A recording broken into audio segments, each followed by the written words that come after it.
Lesson number 3, class etiquette, quite an important one. The basic rule is, look, the way you would normally behave as a decent human being, that's the way we want you to behave in class. Of course, because with our martial arts having a Korean background, it does bring in some Korean traditions that we follow and that we would like our students to follow. That being said, I'm not Korean, maybe you're not Korean, so we don't expect you to become Korean.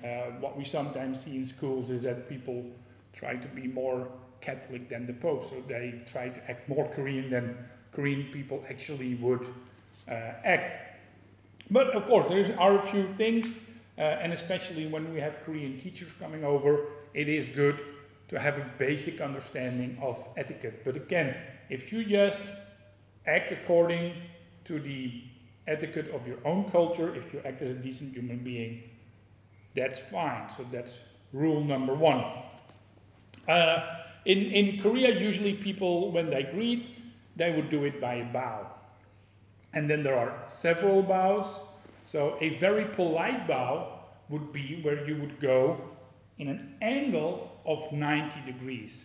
But a normal proper bow, 45, is good as well. You can choose to have like one hand over the other when you do the bow, or you can have your hands next to your body and then make the bow. So that's a good bow. Usually when you give something, you give it to somebody, you don't throw it at somebody. And it's good if you give it with one hand to support that hand with the other one. So you give it with your right hand and then you can support it with your left, or you can hand it with both hands. In class, when we line up, we're usually like 2 meters apart in every direction. When we line up, it's just standing in your natural stance. And of course, you just listen to what the teacher has to tell you without speaking. Of course, hygiene comes into play. Look, when you come to class, please make sure that you don't smell. Yeah, take a shower. Make sure that your clothes have been washed and are washed regularly. Cut your toenails, things like that. Safety is an important thing. So look out for yourself, look out for others. When a teacher is explaining something and there's a whole group, it's usually better when the people in the front kneel down on one knee, listen to the teacher, then people behind it who can still stand, they can also see what the teacher is doing. Then there are a few things that are at the start of class. Usually you make a sitting bow, but it's possible to make a standing bow as well. So that's where you stand up. The teacher gives the command, chariot. Chariot means attention. That means, okay, I want your attention. So stand up straight. Kyongne is for the bow. Parole is to return. So these are 3 commands that you will hear a lot at the beginning and at the end of class. Chariot, attention. Kyongne for the bow. Parole to return. Sometimes we salute the flag, and you do that with your hand on your chest.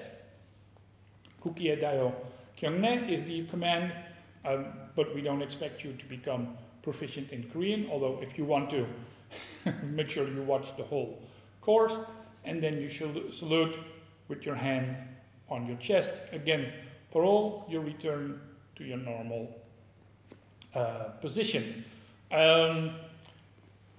Sometimes we'll use a little bit more Korean than maybe is necessary. So words like thank you, 감사합니다, can be used, and more like these things.